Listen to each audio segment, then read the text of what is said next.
Ada waktu untuk berduka, ada waktu untuk Shalom. Sebelum mendengar firman Tuhan, ikuti warta berikut.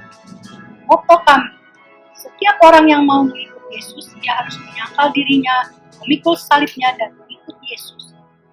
Jadwal ibadah GCKI Sunter tertera di bawah ini. Persembahan perpuluhan, pelayanan, dan misi dapat transfer ke rekening BCA nomor 20660200646 atas nama Yusuf Kristrianto.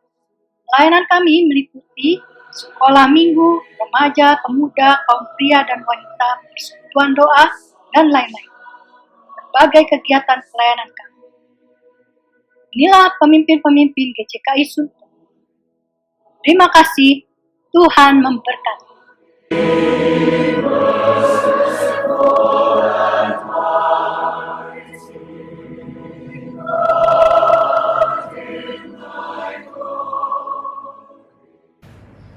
Shalom saudara terkasih di dalam Kristus. Selamat hari Minggu. Senang berjumpa dengan Anda pagi hari ini. Saya percaya berkat Tuhan mengalir pada pagi hari ini buat saudara-saudara semua yang menyaksikan ibadah online ini. Mari kita saat teduh sejenak.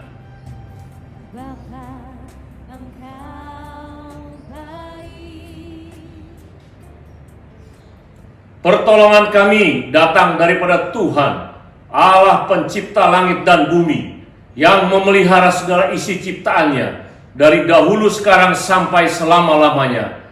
Turunlah kiranya kasih karunia dari Allah Bapa, cinta kasih daripada Tuhan Yesus, di dalam persekutuan Roh Kudus, memberkati ibadah ini, dari awal, pertengahan, hingga pada akhirnya. Haleluya, amin. Saudara, mari siapkan hati kita untuk memuji dan menyembah Tuhan dengan segenap hati. Bapak, Ibu, dan jemaat GCKI Sunter yang terkasih dalam Tuhan Yesus, puji Tuhan, hari ini kita masih diberi kesempatan lewat ibadah online di tengah pandemi COVID. Satu hal harus kita percaya, hari ini kita semua dimerdekakan dari belenggu dosa. Baik Bapak Ibu, kita akan baca Mazmur kita di pagi hari ini, terambil dari Mazmur 23. Saya akan membacakannya. Tuhan gembalaku yang baik. Tuhan adalah gembalaku, takkan kurang aku. Ia memberikan aku di padang yang rumput hijau. Ia membimbing aku ke air yang tenang. Ia menjagakan jiwaku. Ia menuntun aku jalan yang benar oleh karena namanya. Sekalipun aku berjalan dalam lembah kekelaman, aku tidak takut bahaya, sebab Engkau besertaku, gadamu dan tongkatmu, itulah yang menghibur aku. Engkau menyediakan hidangan bagiku di hadapan lawanku. Engkau mengurapi kepalaku dengan minyak, pialaku penuh melimpah. Ayat 6. Kebajikan dan kemurahan belaka akan mengikuti aku seumur hidupku, dan aku akan diam dalam rumah Tuhan sepanjang masa. Baik Bapak Ibu sekalian, mari kita sambut pujian kita di pagi hari ini.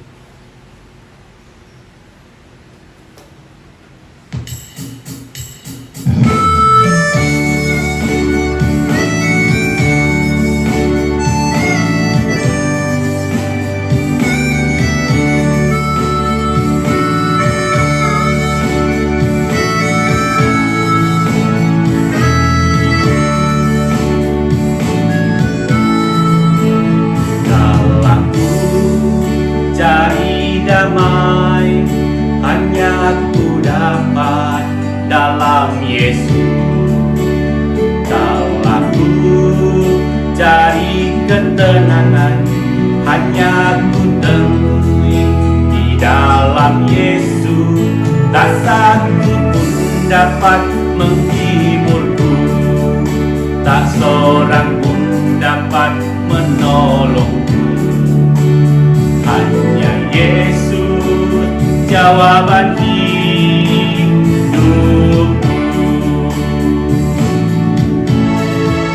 Bersama Dia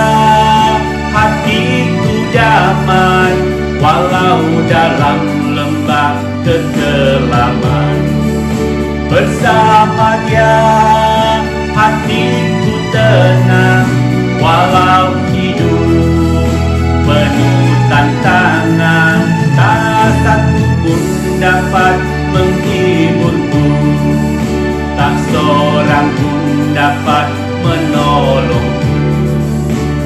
Hanya Yesus jawaban hidupku.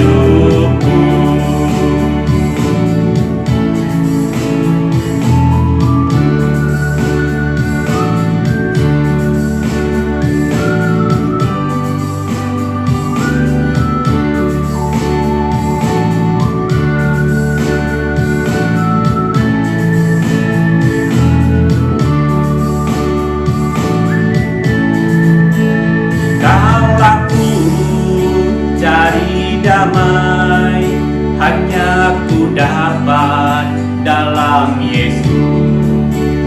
Kalau ku cari ketenangan, hanya ku temui di dalam Yesus.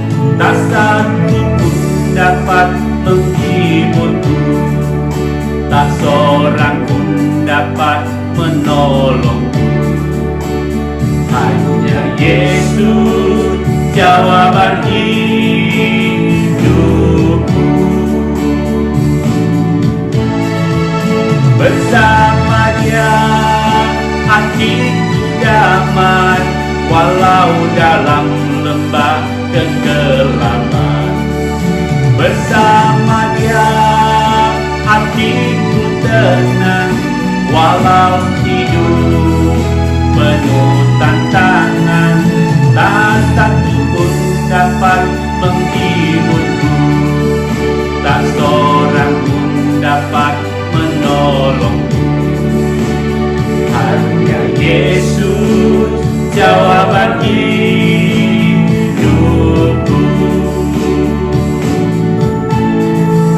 Bersama Dia hatiku damai, walau dalam lembah kegelapan.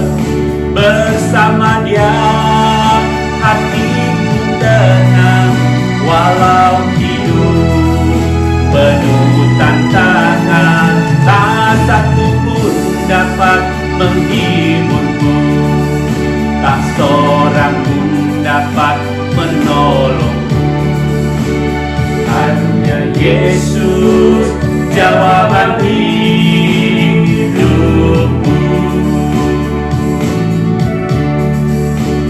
Hanya Yesus jawaban hidupku.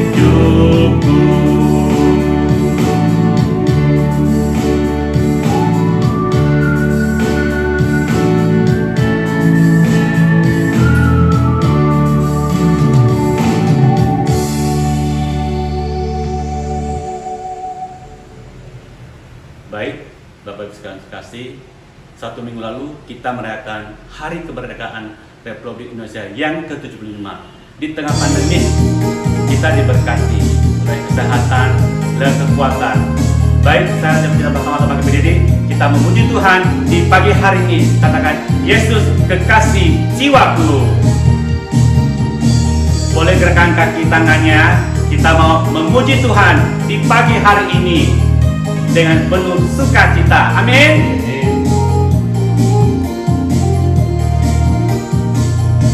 Yesus kekasih jiwaku, sungguh ku percaya padamu, karena kasih-Mu kepadaku, Kau tebus dosaku. Dari terbitnya matahari dan sampai terbenamnya, ku angkat lagu pujian, tinggikan nama-Mu. Dengan gendang ku puji dengan kecapi, oh ku bernyanyi, haleluya Yesus kekasihku. Sayang disayang, aku disayang Tuhan, aku diangkat jadi anaknya, aku disayang sayang Tuhan. Glory, glory, glory, haleluya. Glory, glory, glory, puji Tuhan. Glory, glory, glory, haleluya. Glory, glory, glory, puji Tuhan. Yeay. Boleh tangannya diayun lagi. Kita tetap semangat di tengah pandemi. Kita tidak boleh kalah. Kita harus tetap jaya.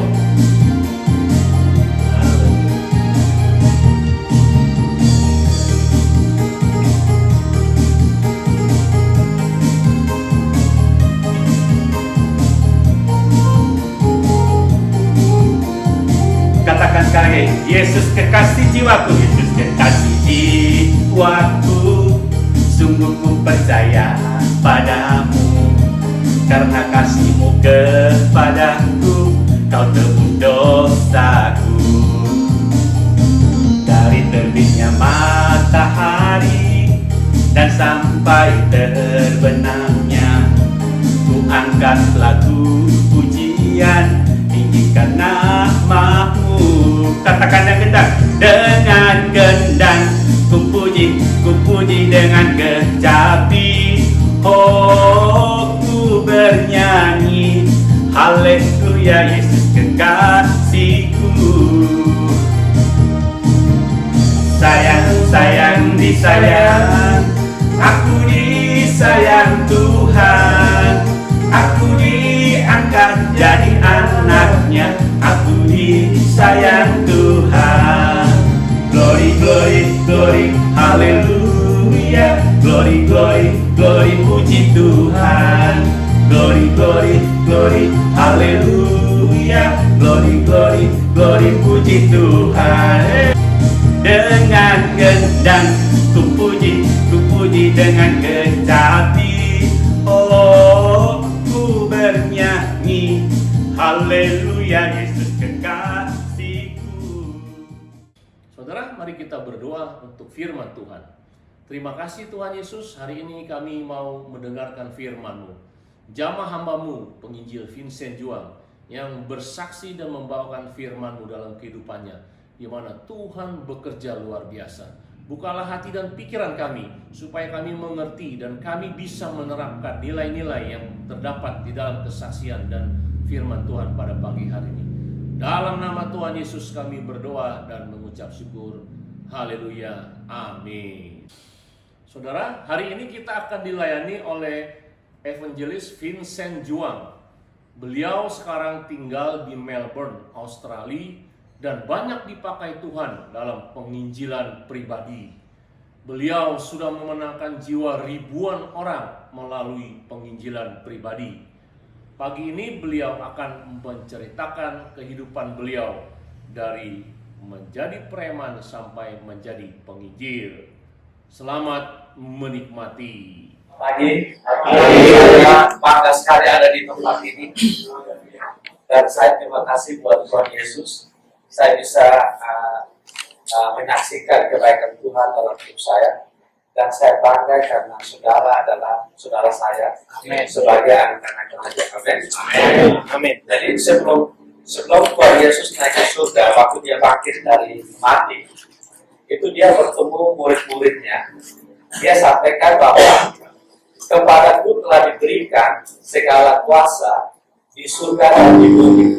Haleluya. Jadi Yesus Kristus tidak hanya berkuasa di surga, Yesus Kristus juga berkuasa di bumi. Karena Yesus Kristus berkuasa di bumi, saudara dan saya ada harapan. Saudara dan saya menjadi orang-orang yang diberi surat kuasa oleh Yesus Kristus untuk memakai kuasanya dengan sebebas-bebasnya untuk kerajaan Allah, dan dengan tanda tangan oleh namanya Yesus Kristus. Amin. Jadi di dalam Yesus kita bisa manifestasikan segala macam kuasa yang ada di bumi ini dengan sebebas-bebasnya. Nah, jadi waktu sebelum kami masuk ke sini, saya bersama kakak saya Fredrik, dia beritahu saya bahwa kita masuk ke sini seperti penjara ya, dan di bumi penjara di sini. Tetapi kata beliau, Yang sungguh-sungguh di penjara adalah mereka yang berjuta-juta di luar sana, dipenjarakan oleh dosa. Saudara dan saya di sini sebetulnya kita telah bebas merdeka. Tempat ini bukan namanya penjara. Tempat ini namanya Bible study. Ini sekolah pemuritan kita untuk menjadi manusia-manusia yang disiapkan oleh Tuhan Yesus. Amin. Saya terima kasih buat waktu ini, mungkin tidak panjang. Jadi saya cerita latar belakang saya. Saya lahir di sebuah kota kecil di Atambua, karena kotanya sangat kecil, sehingga hampir semua orang saling kenal. Karena semua orang hampir saling kenal, dari masa kecil, semua orang kita kenal. Jadi tidak ada kata namanya takut. Jadi tidak mungkin saya ada kenal namanya takut. Siapa saja, apapun dia, siapapun dia, tugasnya apa, pangkatnya apa, tidak mungkin ada rasa takut. Kenapa? Karena kami saling kenal. Kami dari kota kecil. Waktu saya tamat SMP, saya minta mama saya yang kebetulan hadir di sini. Saya bilang saya mau sekolah ke kota yang lebih besar, yaitu Surabaya. Beliau tidak kasih, tapi saya ngancam dia. Saya bilang lebih baik kamu kasih saya pergi daripada saya buat kacau di kota ini. Jadi dia juga ketakutan saya ke Surabaya. Nah, waktu di Surabaya kan banyak orang-orang pikir saya turunan Chinese, ya kan, dari daerah, kan banyak ada suku-suku yang lain dan mereka suka cari masalah. Saya pikir kurang ajar sekali orang-orang ini. Ya saya hajar, saya balas. Mereka mau celurit, saya juga mau celurit. Jadi karena saya bukan karena saya berani, cuma saya nggak kenal takut. Saya nggak kenal itu. Jadi ibu saya begitu ketakutan, mereka pindahkan saya ke Solo. Mereka nasihatin saya bahwa jangan nakal lagi, bahaya kehidupannya. Suruh saya bertobat. Tapi saya juga bertobat, tapi saya tidak ketemu namanya Yesus. Saya bertobat dari kemauan sendiri. Waktu tiba di Solo, masuk sekolah baru, sekolah 6 bulan, kumpul teman-teman, saya ingin jadi orang baik. Cuma jadi orang baik itu kan bapak-bapak tahu ya, susah ya. Kalau nggak mungkin ada di sini ya. Ada aja yang ganggu. Dan ganggu kita kan namanya juga diganggu ya balas. Terjadi lagi. Kita mulai saling balas membalas. Kalau mau saya takut dibawa pulang. Dibawa pulang untuk supaya berubah. Sampai di sana tetap tidak berubah. Karena bertobat dengan kemauan sendiri, bertobat dengan cara-cara agamawi. Orang tua saya ini agamawi, jadi bertobat pakai cara agamawi. Tidak mungkin bisa, karena saya melalui jalan itu. Masalahnya semakin besar. Saya tidak ribut hanya dengan namanya preman. Saya ribut dengan, saya nggak ganggu pemerintahan, cuma saya ribut dengan oknum-oknum yang mungkin bajunya abu-abu atau bajunya hijau. Saya pasti ribut. Kenapa? Karena kalau mereka melakukan sesuatu yang menyinggung saya pasti balas. Saya nggak peduli dia bajunya apa, saya nggak peduli. Karena saya belum kenal namanya rasa takut waktu itu. Akhirnya orang tua saya ketakutan, saya dikirim lagi ke Malang. Itu hanya SMA. Jadi SMA di Surabaya, SMA di Solo, SMA di Atambua, SMA di Malang. Waktu di Malang, karena saya pikir saya begitu sombong, saya pikir saya sudah pengalaman untuk hal kenakalan, saya sudah pengalaman. Jadi saya bersumpah saya itu saya tidak ingin lagi berkelahi karena saya sudah merepotkan orang tua. Tapi sulit sekali dengan cara baik. Jadi saya sumpah, saya bilang, Vincent, engkau tidak akan berkelahi lagi, kecuali bunuh. Jadi saya pikir saya juga nggak mau membunuh. Akhirnya saya mulai membawa teman-teman yang jago-jago berkelahi. Mereka hebat-hebat.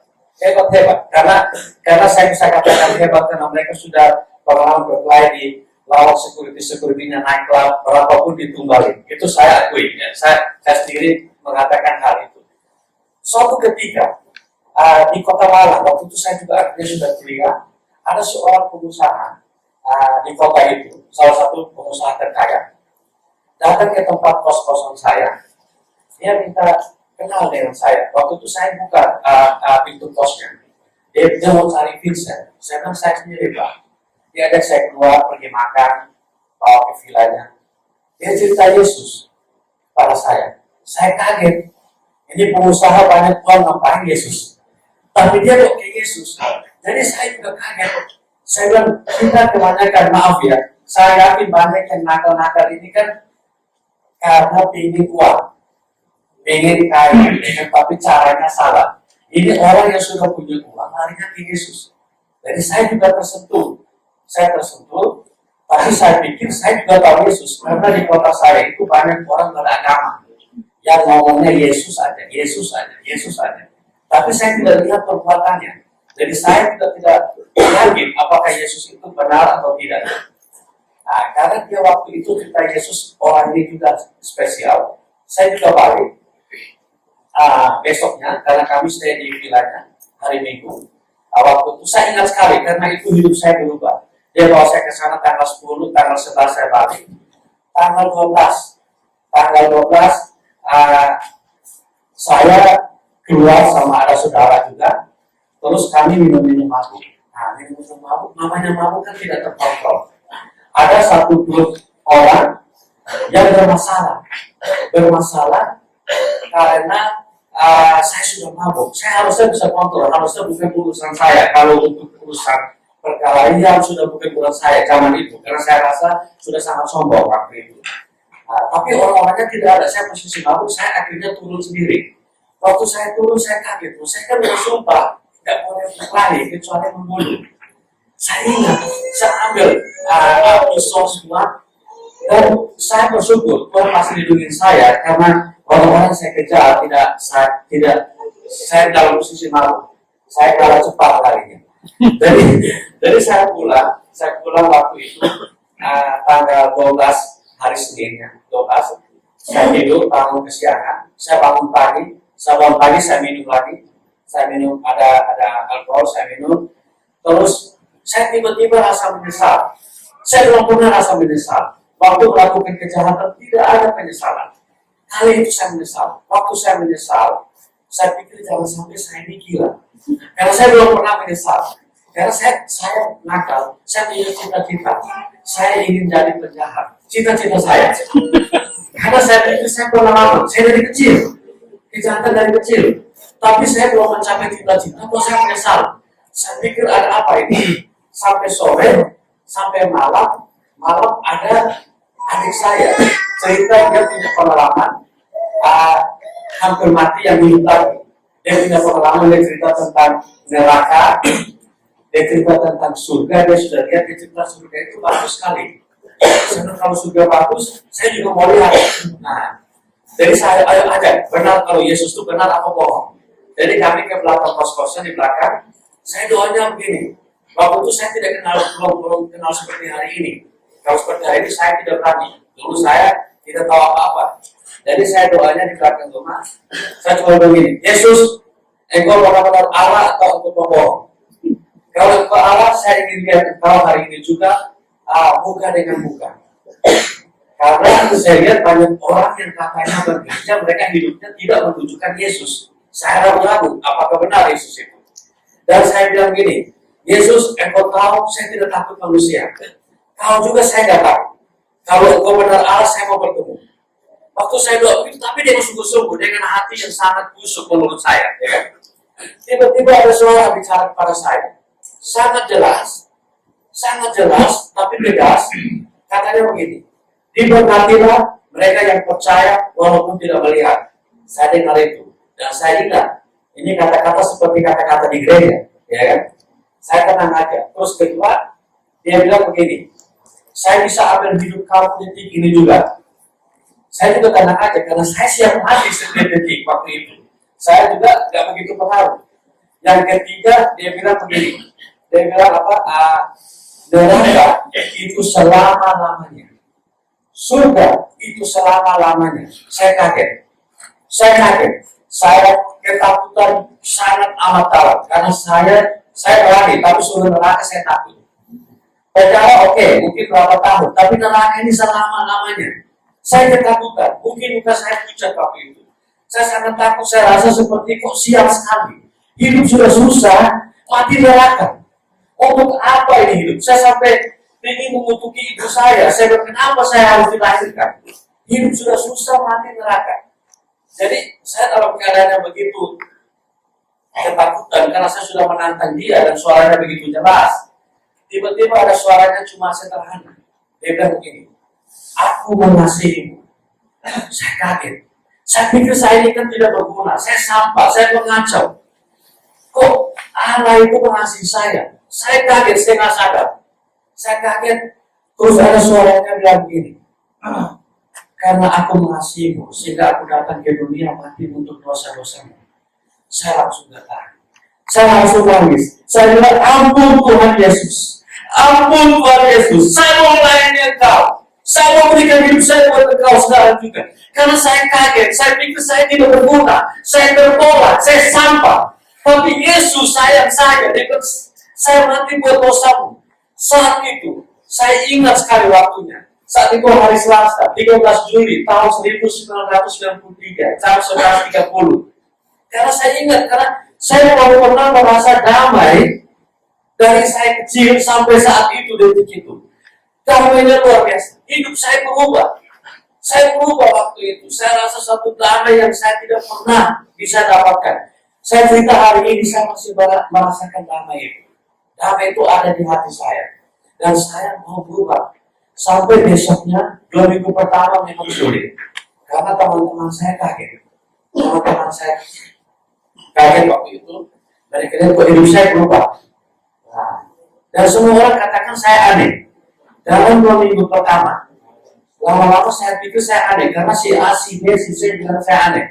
Kok dulunya melakukan ini, sekarang tidak mau lagi. Akhirnya saya ke salah satu pemimpin gereja di kota ini. Pemimpin agama. Saya ke sana karena kepala saya sudah sakit. Kok saya berubah, kalau orang katakan saya aneh. Jadi saya cerita ke dia bahwa ini hidup saya, ini saya alami. Dan si pemimpin agama itu juga aneh. Dia ternyata dia punya pendidikan tinggi, doktor teologi, tapi dia tidak mengalami namanya lahir baru.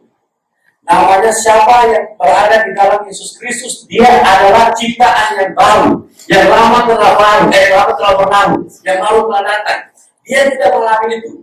Dia punya pendidikan teologi doktor. Dia bisa hafal dari Kejadian sampai Wahyu. Tapi dia tidak alami, dan saya alami, dan Bapak Ibu akan alami nantinya.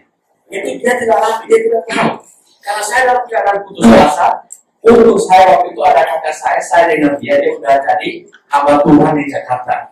Saya waktu itu mahasiswa, saya ke Jakarta karena saya putus harapan. Kenapa kepala saya sampai sakit? Semua orang pikir saya aneh. Saya ke sana, saya cerita ke dia apa yang saya alami. Beliau sudah hamba Tuhan, beliau buka ayat saya Yohanes pasal 3 ayat 3. Jadi kita harus lahir kembali. Barang siapa tidak dilahirkan kembali, dia tidak dapat melihat kerajaan Allah. Dan beliau katakan kepada saya, maaf ya, minum dulu.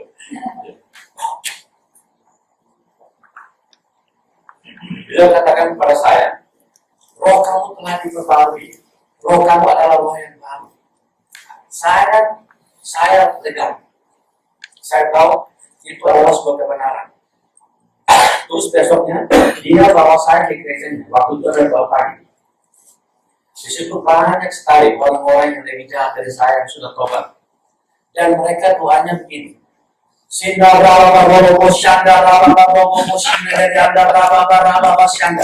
Waktu itu saya kaget. Saya bilang ini yang gila. Saya enggak, ya kan? Saya langsung rasa aman. Jadi waktu itu saya pikir mereka gila.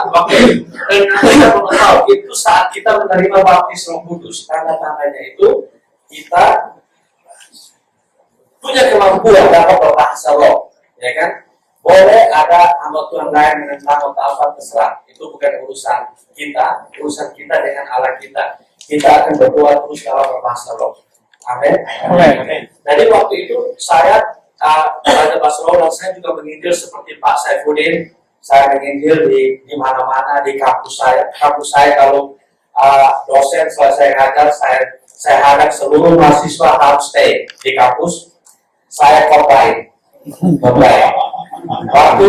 Waktu di KKN di satu kampung situ, kebetulan kita disuruh renov masjid, dan saya minta pemimpinnya, saya ceritakan tentang Yesus Kristus. Karena apa? Bukan saya ingin mencari masalah, bukan. Karena saya mengalami suatu kebebasan, sebuah kemerdekaan. Orang sebelum di dalam Yesus dan setelah dalam Yesus itu beda. Boleh agama apa aja, saya nggak mau singgung agama boleh apa aja. Tapi sebelum dalam Yesus, kamu tidak dapat suatu kebebasan. Kebebasan dalam roh, kebebasan dalam jiwa. Kita adalah orang-orang merdeka. Kita sangat merdeka. Jadi akhirnya juga di alun-alun, di mana, di bus, di kereta api, saya pasti khotbah. Dan saya nggak menyesal. Karena apa? Karena waktu 6 bulan pertama saya khotbah ini, 200 orang lebih ikut Tuhan. Banyak preman, banyak narkoba, semua ikut Tuhan. Dan mereka sekarang banyak jadi pendeta-pendeta. Haleluya. Haleluya.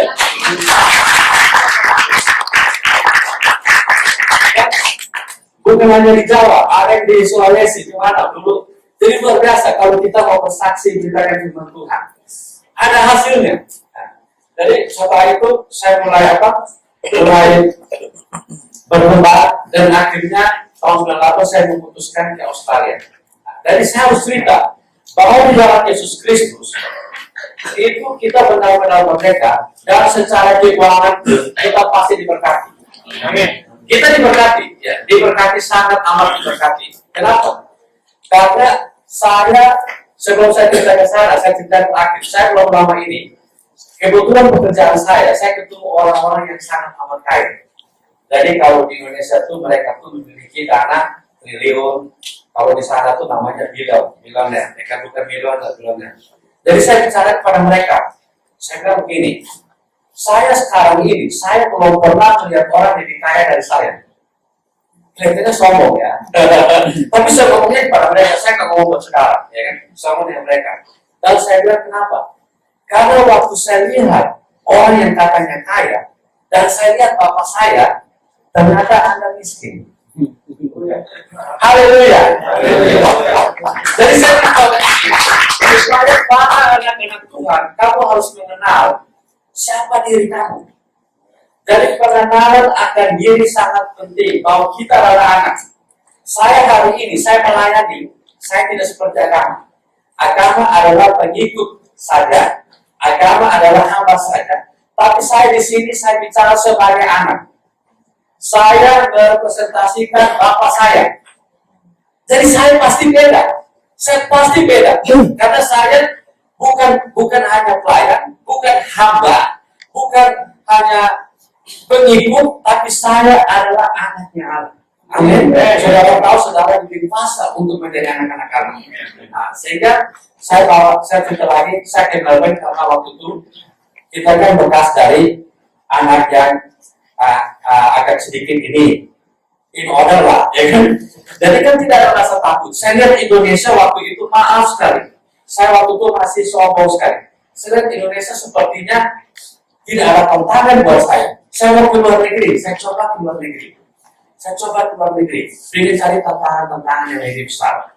Dan saya bisa, saya waktu itu di Australia, tapi saya udah malas ke lain-lain waktu. Jadi waktu ke sana saya nggak bisa bahasa Inggris sama sekali. Nah, jadi saya bicara tentang keuangan, tentang pekerjaan, tentang harapan. Karena saya nggak bisa bahasa Inggris sama sekali, kita harus belajar bahasa Inggris. Dan kebanyakan mereka yang dari teman-teman saya ke sana, mereka kerjanya di pabrik, di kebun. Tapi saya diajak kerja di kebun. Saya pergi sehari, saya pikir kalau di kebun, saya di Indonesia banyak, saya di Australia, ya kan? Jadi saya pikir saya mau kerja sales, penjualan aja. Jadi kan tinggal omong-omong, ya kan, orang beli dapat uang, udahlah, ya kan, enak gitu kan. Tapi saya nggak bisa bahasa Inggris, bagaimana? Saya coba lama dengan pengalaman saya Indonesia, mereka kasih saya posisi yang cukup tinggi sebagai general manager. Tapi waktu mereka ajak ngomong saya nggak bisa ngomong satu kata pun. Mereka bilang, waduh, sorry, saya salah interview orang. Jadi saya minta ke tenaga kerja, minta tolong. Dengan Inggrisnya sepatah-patah dibantu teman, tolong saya butuh kerja. Nah, yang Pencari tenaga kerja, dia bilang, waduh maaf, kamu nggak mungkin dapat kerja karena kamu nggak bisa bahasa Inggris. Nah, kecuali kamu sekolah dulu kan nggak mungkin. Saya butuh uang, kecuali saya sekolah dibayar, ya kan? Saya butuh uang, saya harus kerja. Jadi saya pulang rumah, saya lihat ada surat kabar yang di situ bilang perlu sales. Saya langsung bawa, saya ke sana, saya nggak mau ajak ngomong, saya bawa korannya aja. Saya tunjukin, saya tanya bos mana bos, saya tanya bos, ditunjukin bosnya, saya bilang saya mau ini. Jadi saya di interview, saya nggak tahu dia ngomong apa, tapi saya juga pura-pura ngerti. Namanya kita kan nggak ada rasa takut, makanya pakai itu pengalaman rasa takut. Jadi karena kita udah takut, saya juga tenang aja, saya pura-pura ketawa, pura-pura ngerti. Nah, jadi manfaat semua yang saudara belajar di sini di penjara mana pakai itu Tuhan akan pakai buat kemudian Tuhan. Itu luar biasa. Akan jadi orang-orang yang sangat sukses, ya kan? Dan waktu itu setelah saya nggak tahu ngomong apa, saya keterima ataupun tidak keterima, saya tidak ngerti. Besok saya datang lagi, pura-pura kerja. Dia juga lihat saya bingung, saya juga pura-pura nggak mau tahu. Gitu. Dia mengusir juga mungkin nggak enak. Jadi saya bilang, udah kerjaannya kerja kan harus angkat telepon, namanya telepon harus angkat. Saya waktu angkat telepon, orang tanya mau beli, angkat, aduh bahasa Inggris lagi, ya kan? Bahasa Inggris, akhirnya saya nggak ngerti, dia omong-omong yang banyak di film yang kata-kata FF itu, FU itu, dia FF, dia batin teleponnya, saya lihat, saya bilang waduh, saya pasti dipecat. Tapi saya juga pura-pura ngomong aja, kan kok orang yang mungkin gila ya. Jadi seorang bilang, oke, thank you. Kalau teleponnya udah mati, cuma yang takut dipecat. Akhirnya saya juga tapi saya berdoa, saya selalu berdoa, Tuhan tolong saya akan melakukan segala sesuatu yang saya dapat lakukan, tapi tolong lakukan hal-hal yang saya harus lakukan, tetapi saya tidak mampu lakukan. Jadi saya minta kuasa Tuhan. Makanya saya untung ada Roh Kudus. Roh Kudus itu adalah Allah. Jadi waktu itu akhirnya puji Tuhan saya lakukan dengan berani. Dan saudara tahu waktu itu tahun 98 saya ke sana, tahun 2003 saya salah satu Australian top seller. Jadi Australian top seller dengan kondisi seperti itu. Kenapa? Karena berani, karena yakin bahwa Roh Allah ada padaku. Jika Roh Allah ada padaku, apa yang saya mau lakukan saya tidak bisa. Tidak mungkin. Kenapa? Saya lakukan yang saya bisa, yang saya tidak bisa, Roh Kudus akan melakukan untuk saya. Jadi luar biasa, saudara tidak peduli. Saya tidak peduli saya itu latar-latarnya apa. Dulu pernah inilah, itu masa lalu. Saya akan menjadi orang yang paling berhasil di dunia. Amin. Karena Allah kita. Ada Yesus, ada kemenangan. Haleluya. Terima kasih untuk Evangelis Vincent Juang yang sudah melayani firman pada pagi hari ini. Mari saudara, saya undang bangkit berdiri dan kita akan mengucapkan pengakuan iman rasuli. Sebagaimana gereja di segala abad dan tempat mengucapkan pengakuan iman rasuli yang berbunyi, Aku percaya kepada Allah, Bapa yang Maha Kuasa, Khalik langit dan bumi, dan kepada Yesus Kristus anaknya yang tunggal, Tuhan kita, yang dikandung daripada Roh Kudus, lahir dari anak darah Maria, yang menderita sengsara di bawah pemerintahan Pontius Pilatus, disalibkan, mati dan dikuburkan, turun ke dalam kerajaan maut. Pada hari yang ketiga, bangkit pula dari antara orang mati, naik surga, duduk di sebelah kanan Allah, Bapa yang Maha Kuasa. Dan dari sana ia akan datang untuk menghakimi orang yang hidup dan yang mati. Aku percaya kepada Roh Kudus, gereja yang kudus dan am, persekutuan orang kudus, pengampunan dosa, kebangkitan orang mati, dan hidup yang kekal. Sebelum menerima dua berkat, kami segenap hamba Tuhan dan diaken GJKI Sunter mengucapkan selamat ulang tahun kepada Yeni Juan tanggal 18 Agustus, yaitu istri daripada Denny. Dan yang kedua hari ini tanggal 23 Agustus yaitu Pak Amos. Selamat ulang tahun.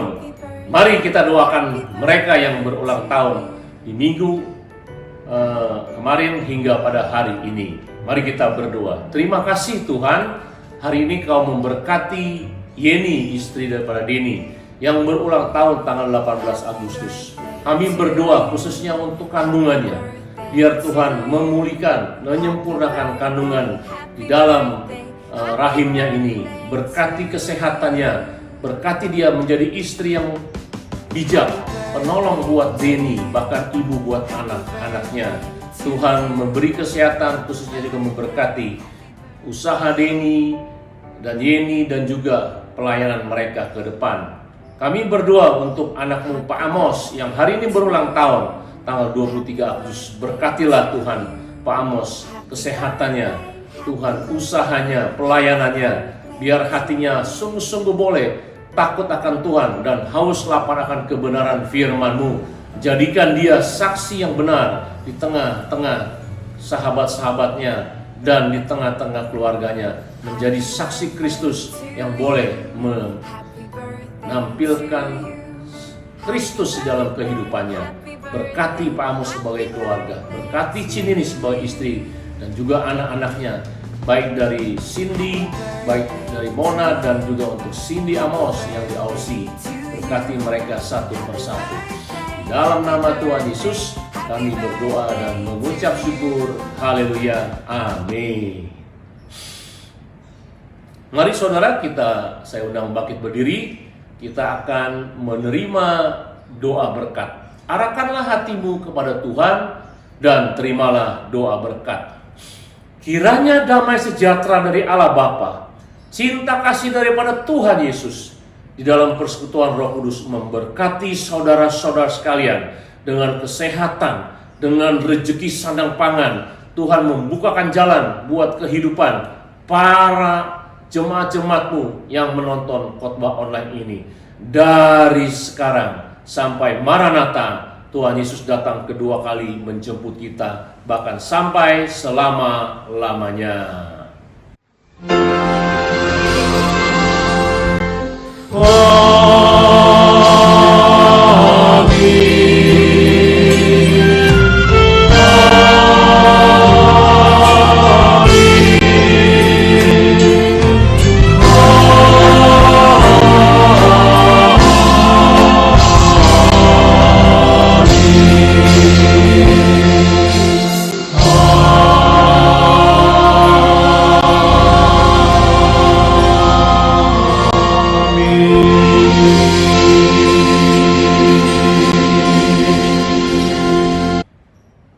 Saudara, mari kita akan berdoa syafaat.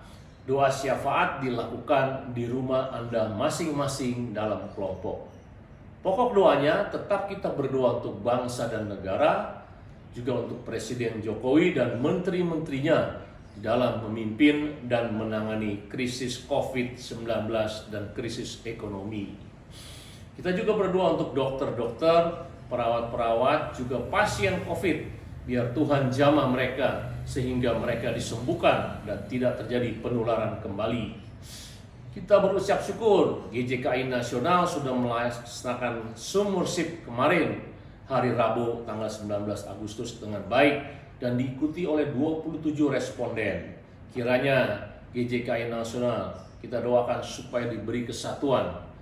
Mari kita doakan GJKI Agape dengan hamba Tuhannya yaitu Pak Misre dan istri dan jemaat-jemaatnya, biar mereka dilindungi oleh Tuhan. Juga doakan untuk GJKI Sunter, biar jemaatnya diberi kesehatan, biar jemaatnya diberi semangat yang tinggi dalam melayani dan mengiring Tuhan, diberikan hati untuk menjala jiwa. Doakan untuk keuangan gereja, doakan untuk yang sakit. Saya percaya Tuhan tetap mengasihi dan menyembuhkan anak-anak yang percaya kepadanya di dalam kehidupannya.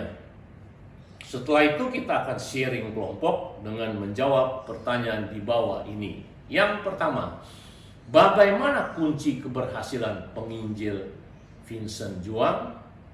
Yang kedua, berkat apa yang Anda dapat dari firman Tuhan pagi ini. Terima kasih saudara sudah mengikuti ibadah ini dari awal, pertengahan, hingga akhirnya. Saya percaya berkat Tuhan selalu mengalir buat Anda dari Kristus Yesus Tuhan kita. Tuhan memberkati. Shalom.